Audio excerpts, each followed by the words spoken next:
राजा चले बाजार, पहना टोपी लिए गिटार, चल गया वो सीधा हाथ, सबको कहने लगा सलाम बात।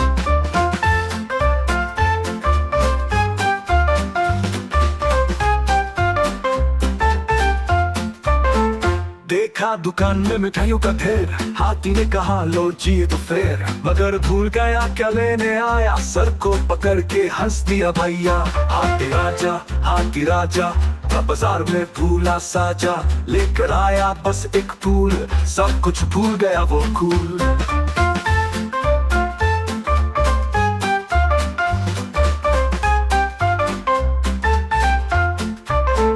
फिर दुकान पे आई बिल्ली रानी, हाथी ने कहा वाह क्या कहानी, बिल्ली हंसी बोली चलो साथ, दोनों मिलके चले रास्ते की बात।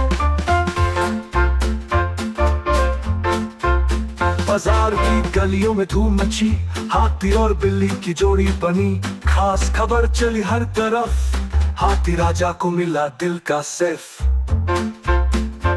हाथी राजा चले बाजार, पहना टोपी लिया गिटार, सब कुछ भूल गया बेचारा, मिला उसे एक दिलदार।